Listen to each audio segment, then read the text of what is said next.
Hello students, good morning. Welcome to your new lecture of environmental science. So in the previous session we have discussed about the unit concept of 4Rs, in which we have discussed about the first R and the benefits of 4R, principles of 4R कि 4R क्या होता है, 4R से हमें क्या benefits होते हैं, ये सब हमने लास्ट सेशन में दिखा था। और हमने डिस्कस किया था about first R of this 4Rs, जिसमें था हमारा रीयूज़। ओके, तो रीयूज़ हम कैसे, मतलब रिफ्यूज़ हमने देखा था कि रिफ्यूज़ जो है वो कैसे कर सकते हैं। कोई भी चीज़ को रिफ्यूज़ करना है तो हम क्यों करेंगे रिफ्यूज़, और उसका जो इम्पैक्ट होगा रिफ्यूज़ करने से वो एनवायरनमेंट पे कैसा इम्पैक्ट होगा, वो हमने लास्ट टाइम देखा था। जैसे कि हमने देखा था कि जो प्लास्टिक बॉटल्स या प्लास्टिक पैकिंग्स जो आते हैं उसे हमें रिफ्यूज़ करना है। ओके, तो उसे रिफ्यूज़ करके हम बहुत सारा एनवायरनमेंट पे मतलब इम्पैक्ट, अच्छा इम्पैक्ट डाल सकते हैं, ये हमने लास्ट टाइम देखा था। तो अब आगे कौन कौन से आर है वो हम आज देखेंगे। ओके, कॉन्सेप्ट्स ऑफ 4R में से। तो जैसे मैंने लास्ट टाइम भी ये फिगर बताई थी अब तो आपको कि एक फर्स्ट था रिफ्यूज़, जो हमने लास्ट टाइम देख लिया था। अब इसके बाद है reduce, refuse, reduce, reuse and recycle. तो आज हम रिड्यूस और रीयूज़ देखेंगे कि रिड्यूस और रीयूज़ किसे करना है और उसका इम्पैक्ट जो है हमारे एनवायरनमेंट पे कैसे पड़ता है वो देखेंगे। तो आपका सेकंड आर है रिड्यूस। टू रिड्यूस यानी कम करना। ओके, तो हमें क्या कम करना है हम देखते हैं। If we really want to reduce waste then we should think about how we can make that happen. हमें मतलब वेस्ट को रिड्यूस करना है तो हमें सीरियसली इसके बारे में सोचना होगा कि हम क्या कर सकते हैं इसके बारे में। Okay, if want to use less waste then we need to purchase less. देखो, हमें अगर वेस्ट कम करना है तो हमें मतलब कोई भी चीज़ वस्तु का परचेसिंग है वो कम करना होगा। अगर हम चीज़ वस्तुएं कम लेंगे अपने ज़रूरत के हिसाब से तो उससे जो वेस्ट प्रोड्यूस होगा वो कम प्रोड्यूस होगा। This requires consumers to be more mindful when they do make a purchase. Okay, तो उसके लिए जो कंज्यूमर होते हैं, कंज्यूमर अल्टीमेटली हम ही होते हैं, कस्टमर हम ही होते हैं। तो हमें मतलब बहुत ही मतलब माइंडफुल तरीके से यानी कि थिंकिंगफुल तरीके से हमें ये सोचना चाहिए कि हम जो मतलब परचेस कर रहे हैं वो हमारे लिए बेटर है, वो उसकी वो चीज़ जो हम खरीद रहे हैं उसकी हमें ज़रूरत है कि नहीं है। ओके, तो ये हम अगर ऐसा सोचोगे तो ही आप मतलब अपना अपना जो परचेसिंग है वो कम कर पाओगे। परचेस कम होगा तो अल्टीमेटली आपका वेस्ट भी कम होगा। Okay, Therefore, consumers should think about how much they need that particular item. हमें कोई भी आइटम, पर्टिकुलर आइटम जो भी है हम खरीद रहे हैं वो हमें क्यों चाहिए, किस किस काम के लिए चाहिए वो हमें देखना चाहिए। They should also consider how much they will use it. हमें ये भी कंसिडर करना चाहिए कि हम कितना उसे यूज़ करेंगे। देखो, कई बार क्या होता है कि हम मतलब शो ऑफ करने के लिए भी क्या कर लेते हैं कि कोई ना कोई चीज़ जो है वो परचेस कर लेते हैं मार्केट से कि हमारे पास भी ये चीज़ है, ऐसा दिखाने के लिए। लेकिन हकीकत में या तो फिर ओरिजिनली हमें वो चीज़ की ज़रूरत होती नहीं है। ठीक है, तो फिर एक या दो काम में आप यूज़ करते हो, फिर वो चीज़ आपके लिए वेस्ट बन जाती है। तो ओके, तो उससे जो मतलब वेस्ट प्रोड्यूस होता है वो जो एनवायरनमेंट पे बहुत ख़राब जो है वो इम्पैक्ट बनाता है, वो हमने last time global environment issue में देखा। ओके, लास्ट यूनिट में। तो इसीलिए कोई भी चीज़ या कोई भी इलेक्ट्रॉनिक गैजेट या कोई भी मतलब चीज़ जो ऐसी हो जो एनवायरनमेंट को इम्पैक्ट पहुंचाने वाली हो, वो खरीदने से पहले हमें 10 बार सोचना चाहिए। मैं तो बोलूँगा कि 100 बार सोचना चाहिए कि आपको वहाँ किस जगह पे यूज़ करना है वो चीज़ और कितने टाइम यूज़ करना है। ओके, तो ऐसा सोचने के बाद ही आपको वो चीज़ परचेस करनी चाहिए। For decades we have lived in a throw away society. हम बहुत दशकों से, डिकेड्स यानी क्या होता है, 10 साल होते हैं उसे डिकेड बोलते हैं। तो बहुत दशकों से यानी कि 30 40 50 साल से हम ऐसी सोसाइटी में मतलब लिव कर रहे हैं कि जहाँ थ्रो अवे का मतलब थ्रो अवे का कल्चर है। थ्रो अवे यानी क्या कि कोई भी चीज़ हमने परचेस की, उसे एक या दो बार हमारे ज़रूरत के टाइम यूज़ किया, फिर उसे थ्रो कर दिया। ओके, तो ये जो है वो हमें सोचना चाहिए कि हम बहुत डिकेड से ऐसे थ्रो अवे सोसाइटी वाले थिंकिंग वाले मतलब एटमोसफियर में मतलब लिव कर रहे हैं। Instead of repairing items we throw them away and replace them. Actually क्या होता है कि कोई भी मतलब जो चीज़ होती है उसे हमें एक्चुअल में क्या करना होता है कि उसे रिपेयर करना होता है। सपोज अगर आप मतलब वेस्टर्न कंट्रीज जो आप देखोगे तो ऐसा बोला जाता है कि उसमें कोई रिपेरेबल पार्ट होता ही नहीं है, यानी कि आप यूज़ करो, रिपेयर कोई करने वाला नहीं होता है, तो आप क्या करते हो कि उसे डायरेक्टली रिप्लेस कर देते हो, वो आप दे के नई चीज़ जो है वो खरीद लेते हो। लेकिन इससे देखो फ़ायदा किसको होगा, जो अल्टीमेट जो सेलर से उसे फ़ायदा होगा, ओके। लेकिन आपको फ़ायदा होगा, आपको तो एक तो फ़ायदा नहीं होगा, ऊपर से नुकसान आप कर रहे हो एनवायरनमेंट का। आपको फ़ायदा भी नहीं हो रहा है और आप नुकसान भी कर रहे हो एनवायरनमेंट का। तो ये एक चीज़ जो है वो बहुत ही खतरनाक हो जाती है एनवायरनमेंट के लिए, okay. We should think about using reducing our use of coffee cups और throw away coffee pots, okay. हमें थिंक करना चाहिए, मतलब रिड्यूस करना क्या, कॉफ़ी कप्स को, and throw away coffee pots, यानी कॉफ़ी जो मतलब होल्ड करते हैं उसे थ्रो करने से पहले भी सोचना चाहिए। Specially when we have other options available, हमारे पास दूसरे ऑप्शंस अवेलेबल हो तब हमें खास ये सोचना चाहिए। सेकेंड एग्जाम्पल है cheap clothing is another prime example. Cheap clothing, अब ये क्या है देखते हैं। While cheap clothing is perfect for those who can not afford more expensive items, it is important to consider how cost effective they are, okay. अब देखो कपड़ा जो है, कपड़ा मतलब बहुत सी कैटेगरी में मिलता है आपको, मतलब कॉस्टली कपड़ा भी मिलेगा, चीप भी मिलेगा, और मतलब मॉडरेट भी मिलेगा। तो आपको हर टाइम जो है वो चीप क्लोथिंग मतलब चूज़ करने की ज़रूरत नहीं है। ऐसा नहीं है कि आप इतने भी कंजूस बन जाओ कि आप चीप क्लोथिंग जो है वो अफोर्ड करना चालू कर दो। लेकिन जिसके पास कपड़े नहीं है, ओके, जिसके पास कपड़े नहीं है वो अगर चीप कपड़े पहन के निकलता है तो हमें उसे लो मतलब क्लास वाला या लो कैटेगरी का नहीं समझना चाहिए, क्योंकि वो भी एनवायरनमेंट को फ़ायदा ही पहुंचा रहा है।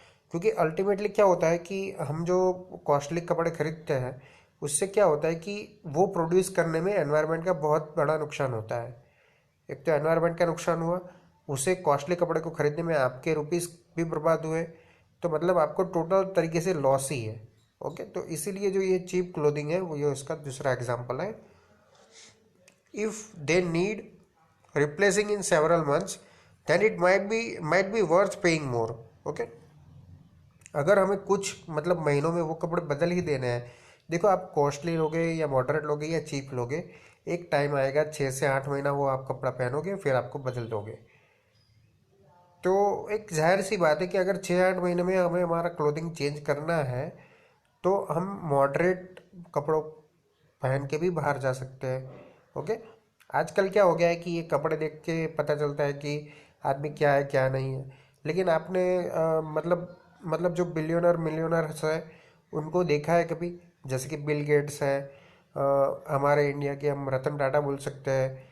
तो वो जो है वो सेम कपड़ों में आपको दिखेंगे हर एक टाइम पे, ओके। ऐसा नहीं है कि वो ब्रांडेड कपड़े पहनते नहीं है या तो फिर ब्रांडेड कपड़े ही पहन पहन के निकलते हैं, वो लोकल आइटम्स भी परचेस कर लेते हैं और वो कैरी कर लेते हैं, ओके। तो आपका जो पर्सनालिटी है वो आप क्या हो उसके ऊपर डिपेंड है, नहीं कि आप क्या पहन के चलते हो उसके ऊपर डिपेंड है, ओके। इसका बेस्ट एग्जांपल आप हमारे जो मतलब जो अब्दुल कलाम थे उसको भी आप कंसिडर कर सकते हो। तो अब्दुल कलाम जो थे उनके पास इतना मतलब अपीयरेंस वाला लुक नहीं था, मतलब उनके पास ऐसा कलर नहीं था उनके फेस का कि हम उसे रिकॉग्नाइज करें।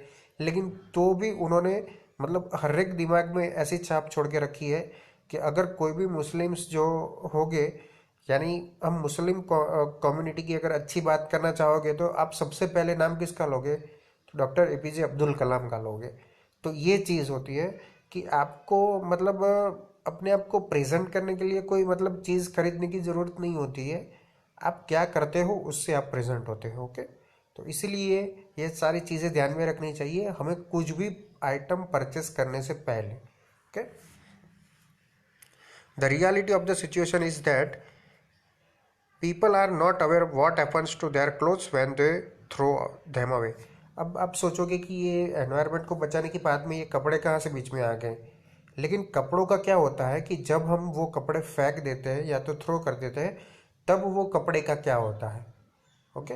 तो वो जो है जब वो जो कपड़ा बाहर जाता है तो वो एनवायरनमेंट को इतना डिग्रेड करता है, इतना डिग्रेड करता है, फिर उसके रिसाइकलिंग में भी बहुत सारा मतलब मतलब डिग्रेडेबल एनवायरनमेंट होता है। ओके, तो इसीलिए हमें ये चीज़ ध्यान में रखनी चाहिए क्लोथिंग करने से पहले, हमारे वेयरिंग्स सिलेक्ट करने से पहले।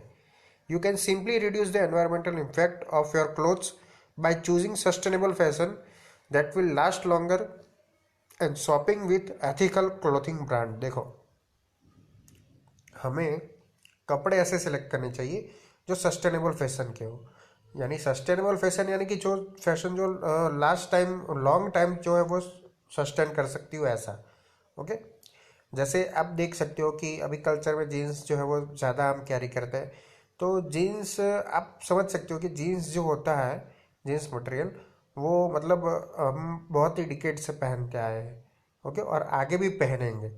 तो ऐसे कपड़े आपके लिए बेटर रहेंगे। और अगर दूसरे कोई मतलब एथनिक वेयर्स है तो ऐसे जो कपड़े हैं वो आपको सूट भी करेंगे और आपको पहनने को भी अच्छा लगेगा और आप लॉन्ग लास्टिंग टाइम उसे पहन सकोगे। तो 6-8 महीने में उसकी फैशन चली जाएगी या 6-8 महीने के बाद आप उसे नहीं पहनोगे, वो चांसेस बहुत कम रहेगा। ओके, जैसे अब आप मैं सिंपल मैरिज की बात करूँ तो मैरिज में सभी लोग मतलब एथनिक वेयर्स पहनते हैं, पता नहीं क्या क्या पहन लेते हैं, लेकिन वो क्या होता है कि वो सिंगल टाइम यूज क्लोथ्स है। अब देखो, वो सिंगल, मेरे को पता है कि ज़रूरत है उसके हिसाब से पहनना चाहिए, उसमें कोई मतलब ऐसी बात भी नहीं है, लेकिन उसे मतलब बहुत सारे रास्ते हैं दूसरे, जैसे कि आप रेंट भी कर सकते हो, आप मतलब रेंट पे भी ले सकते हो, या तो फिर आप कोई मतलब मॉडरेट टाइप के कपड़े भी मतलब पहन सकते हो मैरिज में। तो आपके मैरिज जिससे हो रहे हो उससे ही हो रहे हैं। अगर आप मतलब हाई क्लास कपड़े पहनोगे तो दूसरी कोई आ जाएगी मैरिज में, ऐसा कुछ है नहीं। ओके, तो ये बात आपको ध्यान में रखनी चाहिए कपड़े सिलेक्ट करते टाइम। ओके, क्योंकि आप जब कपड़ा थ्रो करते हो तब उसके बाद वो एनवायरनमेंट को कितना डिग्रेड करता है वो आपको पता नहीं होता। ओके, तो ये सारी चीज़ें हमें ध्यान रखनी चाहिए रिड्यूस में। Reducing our use of resources, हमारे रिसोर्सेज को रिड्यूस कैसे करना वो देखते हैं। It's not just about waste either, we can even reduce the amount of water we waste. देखो, खाली वेस्ट करना कम करना ऐसा नहीं है, हम जो वाटर वेस्ट करते हैं उसे भी हम रिड्यूस कर सकते हैं। A simple water but can help you use rain water instead of water from the tap. Okay, अगर हमें रेन वाटर इजीली अवेलेबल हो, हमारे पास रेन वाटर हो, तो हमें जो नल से पानी आ रहा है उसका यूज़ करने की बजाय हमें ये रेन वाटर का यूज़ करना चाहिए। अब देखो, रेन वाटर बहुत जगह पे काम आता है, जैसे कि प्लांटिंग में आप यूज़ कर सकते हो, या तो उसे मतलब थोड़ा बहुत मतलब उसका मतलब क्लेरिफिकेशन करके आप मतलब आपके किचन में भी यूज़ कर सकते हो, आप बाथ के लिए भी यूज़ कर सकते हो रेन वाटर। तो ये सारी चीज़ें आपको ध्यान में रखनी चाहिए कि हर बार टैप से पानी लेना यानी नल से पानी लेना ज़रूरी नहीं है। आप रेन वाटर जो अगर कलेक्ट करते हो तो उसका भी आप यूज़ करके जो हमारा पोर्टेबल वाटर है उसका यूज़ जो है वो कम कर सकते हो। It offers the same benefits, can save on money and help to reduce water waste. Okay, आप रेन वाटर चूज़ करते हो तो वो क्या करता है कि आपको वाटर वेस्ट को रिड्यूस करने में बहुत ही काम आता है। Our consumption of energy also has a knock-on and environmental impact। हम जो एनर्जी कंजप्शन करते हैं वो भी एक बहुत बड़ा मतलब एक नॉक ऑन बन गया है, यानी कि एक मतलब डाउट बन गया है एनवायरमेंटल इम्पैक्ट पे। Have a read up on have a read upon how you can save electricity at home and school. आपको सोचना चाहिए कि आप स्कूल पे और घर पे इलेक्ट्रिसिटी कैसे बचा सकते हो। You will not only be helping to reduce demand for non-renewable energy, you will also save money। देखो, ऐसा करने से क्या होगा कि आप मतलब ओनली आप खाली नॉन रिन्यूएबल एनर्जी को बचा नहीं रहे हो, आप अपने पैसे भी बचा रहे हो, यानी आपका फ़ायदा हो रहा है और एनवायरनमेंट का भी साथ साथ में फ़ायदा हो रहा है। तो अगर दोनों साइड से फ़ायदा हो रहा है तो ऐसे स्टेप्स आपको लेने चाहिए। Okay, when buying for other people think too about waste. Other people के लिए बाय हम कब करते हैं, जब उसे हम गिफ्ट करते हैं। किसी का बर्थडे हो या तो किसी का मतलब एनिवर्सरी हो या दूसरा कोई मतलब ओकेशन हो, तो उसे हम क्या करते हैं, गिफ्ट देते हैं। तो वो गिफ्ट देने से पहले भी हमें सोचना चाहिए कि वो गिफ्ट का इम्पैक्ट एनवायरनमेंट पे क्या होता है। कंसिडर गिविंग प्लास्टिक फ्री, हम जो भी देवे उसे प्लास्टिक फ्री देवे, ऐसा आपके मतलब दिमाग में होना चाहिए। ओके, तो इससे क्या होगा कि एनवायरनमेंट पर में जो मतलब इम्पैक्ट्स आते हैं वो बहुत कम आएंगे। अब आप सोचोगे कि प्लास्टिक फ्री देना है तो यानी क्या, ऐसा क्या? तो मैं आपको सिंपल बताता हूँ कि उसके पैकिंग, गिफ्ट के पैकिंग में जो कागज़ यूज़ होता है वो जनरली मतलब पेजेस का ही होता है, कलरफुल पेजेस होते हैं, वो उसका होता है। तो आप उसे मतलब अगर किसी ने आपको गिफ्ट दिया है तो आपके पास वो कागज़ हो तो वो आप बचा के रख सकते हो। इसका रीज़न क्या है कि वो अगर वेस्ट में चला जाएगा तो फिर से रिसाइकल होने के लिए जाएगा। अगर रिसाइकल हुआ तो ठीक है, लेकिन वेस्ट बना तो वेस्ट जो है उससे क्या होगा, एनवायरमेंटल इम्पैक्ट होगा। तो आपको क्या रिड्यूस करना है, वेस्ट रिड्यूस करना है, और उसके लिए आपको ये सारी चीज़ें ध्यान में रखनी होगी। And as we approach the season of cheer, there is no better time than to think about a plastic free occasions. हम जितने भी ओकेशंस यूज़ करते हैं उसमें जितनी भी चीज़ वस्तुएं हम यूज़ करते हैं वो प्लास्टिक फ्री हो, ऐसा हमें माइंडसेट रखना चाहिए। Okay, so the next step realizing the importance of the 4R is reducing waste and all about making a conscious effort to look at bigger picture. यानी कि हमारा जो सेकंड आर है, मतलब सेकंड आर जो है वो वेस्ट रिड्यूस करने का हमें मतलब दिशा निर्देश देता है, और एक कॉन्शियस एफर्ट बनाने का बोलता है कि एक ऐसा एफर्ट बनाओ कि जिससे बिगर पिक्चर आपको दिखाई दे। We are all too quick to throw things away without a single thought for what happens to waste. हम मतलब कोई भी चीज़ अगर आपके काम की नहीं है तो आप मतलब जल्दी से जल्द उसे उससे छुटकारा पाने के लिए उसे आप फेंक देते हो, लेकिन वो वेस्ट बनेगा और वेस्ट का क्या होगा वो हम नहीं सोचते हैं। Okay, to reduce waste, we need to reduce what we buy and use and consider limiting ourselves to essentials. Okay, अगर हमें वेस्ट को रिड्यूस करना है तो हमें क्या करना पड़ेगा, हमें हमारी बाइंग पावर जो है यानी कि बाइंग कैपेसिटी जो है उसे कम करनी पड़ेगी। We have we need to reduce what we buy and use and consider limiting our sales to essentials. हमें जितनी चीज़ें ज़रूरी है, एसेंशियल है कि जिसके बिना चल ही नहीं सकता, उतनी ही चीज़ परचेस करनी चाहिए।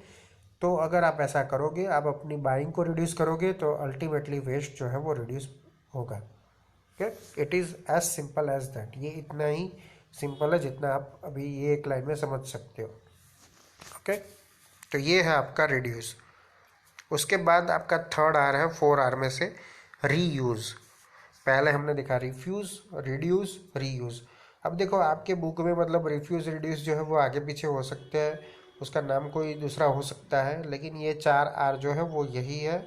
अगर आप अलग अलग बुक में कंपेयर करोगे तो आपको अलग अलग आर्स मिलेंगे, लेकिन ये जो यहाँ पे पढ़ा है वो ही फाइनल है आपके लिए।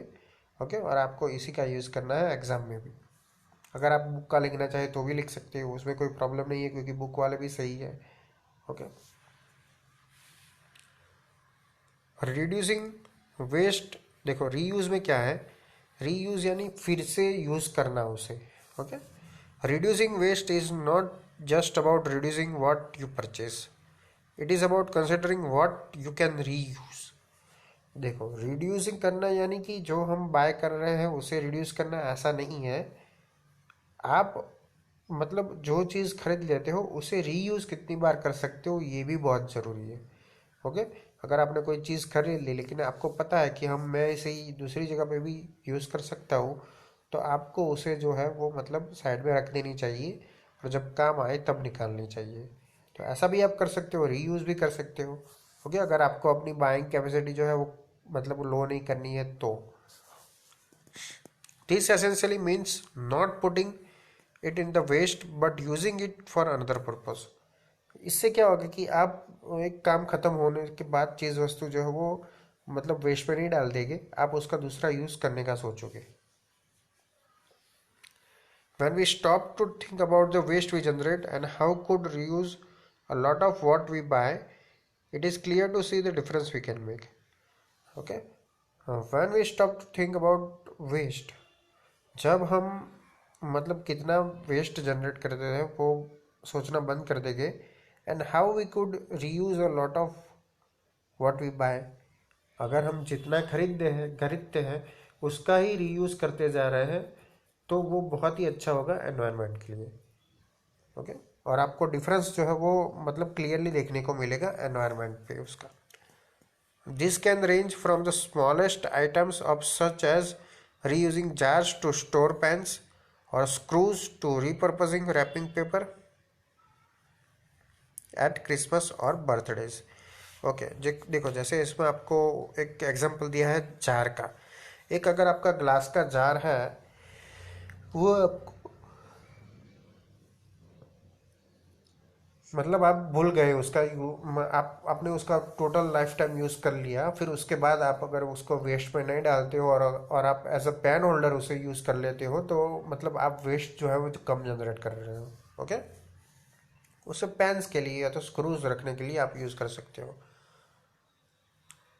और दूसरा जो है रीपर्पजिंग रैपिंग पेपर। देखो क्रिसमस और बर्थडेज ऐसे मतलब जो त्यौहार है जिसमें हम जो है वो गिफ्ट पैकिंग करते हैं, रैपर पैक करते हैं। तो जो भी रैपर आपके घर में आता है, किसी के भी थ्रू आता है, चाहे क्रिसमस पे आ रहा हो, चाहे बर्थडे पे आ रहा हो, या दिवाली पे आ रहा हो, कहीं से भी आ रहा हो, तो जो गिफ्ट पेपर रैपर होता है उसे आप अगर अपने पास मतलब रख लो और उसे वेस्ट में ना डालो, और जब आपको किसी को गिफ्ट देनी है तब आप उसे यूज़ करो, तो ये उसका रीयूज़ होता है। ओके, तो ये रीयूज़ होने से क्या होता है कि वो कचरा वेस्ट में जाने से बचता है, और वेस्ट बचता है यानी अल्टीमेटली एनवायरमेंटल जो है वो अच्छा होता है। तो ऐसा हमें ये सोचना चाहिए। जैसे कि देखो ये फिगर में मैंने दिखाया है, ऐसे ये प्लास्टिक के कैंस थे, मेटल के कैंस थे, तो इसे मतलब फेंक देने की बजाय हमने क्या यूज़ किया, वॉल्स पे ऐसे हमने लगा दिए। ओके, स्टैंड बना के वॉल्स पे ऐसे हमने ये लगा दिए, और उस पर हमने बहुत सारे ब्यूटीफुल मतलब जो फ्लावर्स जो थे वो प्लांट कर दिए। तो आपकी जो मतलब जो वॉल थी वो भी अच्छी दिखने लगी, एस्थेटिक ब्यूटी वाली दिखने लगी, और आपका ये जो वेस्ट था वो भी सेट हो गया। तो ऐसा हमें करना चाहिए ये सब्जेक्ट में और हमारे आसपास।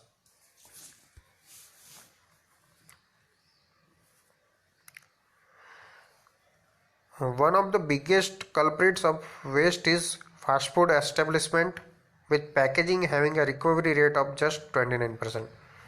ओके, जो फास्ट फूड में हम मतलब रैपर यूज़ करते हैं एल्यूमिनियम फॉयल वाला,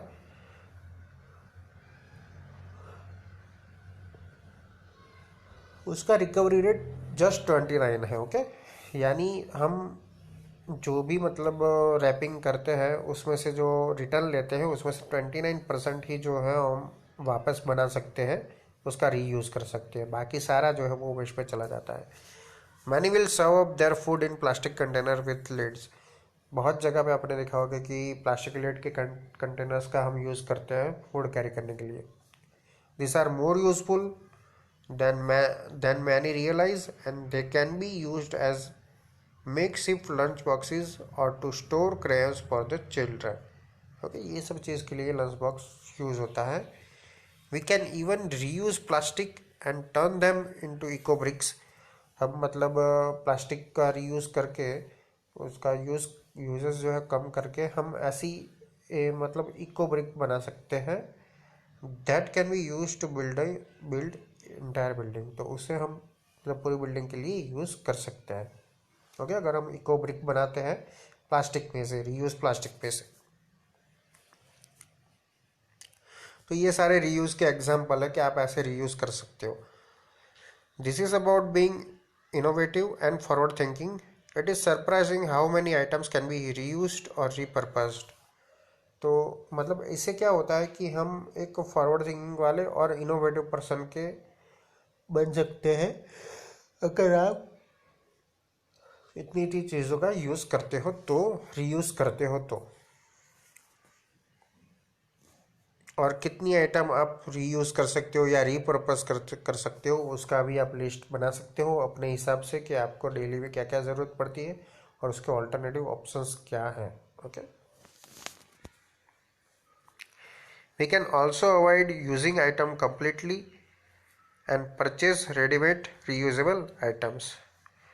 तो हमें ये भी मतलब चेक करना चाहिए कि जो अगर रेडीमेड आपको मिल रही है कोई रीयूजेबल आइटम्स तो उसे आपको परचेज करना चाहिए. Okay, this can include coffee cups, cutlery and even shopping bags. The more we reuse the less we need to produce. Okay, coffee cups, जो कटलरी आइटम्स यानी कि जो मतलब बर्तन जो है वो सारे, और एंड इवन शॉपिंग बैग्स यानी कि हमारे जो शॉपिंग बैग्स हैं ये सारी इसी कैटेगरी में आती है, रीयूज की कैटेगरी में. The more we reuse the less we need to produce. Okay, हम जितना कम हम मतलब जितना ज़्यादा उसका रीयूज करेंगे वो उतना हमारे लिए बहुत ही कम होता जाएगा प्रोड्यूस करना. Okay, less we need to produce, हम उसे मतलब बहुत प्रोड्यूस नहीं करेंगे तो भी चलेगा क्योंकि यूजेज ही कम है. This prevents waste, reduces manufacturing processes and emissions at the same time. उससे क्या होता है कि वेस्ट कम होता है, उस वेस्ट जो होता है वो कम होता है. रिड्यूसेस मैन्युफैक्चरिंग प्रोसेस जो है वो कम हो जाती है. And emissions at the same time, और अगर आपकी मैन्युफैक्चरिंग प्रोसेस ही ख़त्म होगी तो आपका जो मतलब एमिशन है वो भी कम हो जाएगा टाइम के साथ साथ. Okay, sometimes you might find another are mentioned repair. अब रीयूज की जगह आपको रिपेयर भी कई जगह पे देखने को मिलेगा. तो repair is similar to reuse when items become broken और worn out. Repairing them can extend their life. Okay, तो कई बार क्या होता है कि रीयूज की जगह रिपेयर यूज करना अच्छा रहता है कि reuse when items become broken और worn out, repairing them can extend their life. Okay, reuse से क्या होता है कि हम उसे दूसरी बार यूज़ करते हैं, लेकिन अगर वो चीज़ टूट गई है, फट गई है तो आप दूसरा यूज़ नहीं कर सकते हो. लेकिन रिपेयरिंग में ये कर सकते हैं हम कि रिपेयरिंग से हम वो जो है मतलब इक्विपमेंट हम उसकी लाइफ जो है वो इंक्रीज कर सकते हैं बहुत ही अच्छी तरह से. तो ये चीज़ें आप सबको ध्यान में रखनी है. This is specially true of electronic devices which can result in e waste. तो ये जो रिपेयर और रीयूज़ है वो सबसे ज़्यादा किसको लागू पड़ता है? इलेक्ट्रॉनिक डिवाइस को. Okay, which can result in e waste. तो ऐसी डिवाइसों से क्या होता है कि हमारा ई वेस्ट जनरेट होता है. ओके, ये सारी चीज़ें हमें ध्यान में रखनी चाहिए. Various we can find our self temper to upgrade the newest model. Repairing a cracked mobile phone screen can save money and means one less device needs to be manufactured in the first place. Okay, अगर आप मतलब आपका जो cell phone है या कुछ है वो मतलब टूट गया है या तो ऐसा कुछ माइनर प्रॉब्लम हुआ है जिससे आपको कुछ दिखाई नहीं दे रहा है तो आप सीधा क्या करोगे, आप डायरेक्ट जाके मोबाइल जो है वो एक्सचेंज करवा लोगे. ओके, लेकिन उससे क्या होता है कि जो मतलब यूनिट आपने बर्बाद किया है यानी कि जो ख़राब आया है उसके लिए हमें दूसरी बार प्रोडक्शन शुरू करने की ज़रूरत पड़ेगी और उससे जो है वो एनवायरमेंटल इम्पैक्ट आता है, ऐसा हम मानते हैं. तो इसी की वजह से आपको ये यूज़ करने में री यूज़ करोगे तो आपके लिए अच्छा होगा. ओके, आपकी मतलब मनी भी सेव होगी और एक डिवाइस जो है वो कंपनी वालों को कम बनानी पड़ेगी. तो इतना आपको ध्यान रखना है री यूज़ में. तो आज हमने देखा री यूज़ एंड रिड्यूस. ओके, हमें क्या रिड्यूस करना है, मतलब जो भी कचरा है उसे रिड्यूस करना है, वेस्ट है उसे रिड्यूस करना है. उसके बाद हमने देखा कि रिसोर्सेज यूज़ और reducing our use of resources, हम रिसोर्सेज के यूज़ कैसे कम कर सकते हैं. उसके बाद हमने देखा रीयूज़ कॉन्सेप्ट 4 आर में से, यानी आपके 3 आर जो है वो यहाँ पे ख़त्म होते हैं. एक होता है रिफ्यूज़, दूसरा होता है आपका रिड्यूस एंड थर्ड जो होता है रीयूज़. ओके, तो ऐसे ये 3 जो आर है वो ख़त्म हो चुके हैं. अब नेक्स्ट लेक्चर में हम दूसरा आर देखेंगे कि दूसरा आर मतलब चौथा आर जो है वो हमें क्या कहना चाह रहा है. ओके, सबसे पहला आर था जो मैं यहाँ पे आपको ग्राफ में दिखा देता हूँ फिर से. पहला था रिफ्यूज़, उसके बाद रीड्यूस, उसके बाद रीयूज़, एंड फोर्थ है हमारा रिसाइकल और रिपेयर। Okay, recycled. तो ऐसे 4 आर जो है वो हमें पढ़ने आते हैं, हमारे सिलेबस पे आते हैं।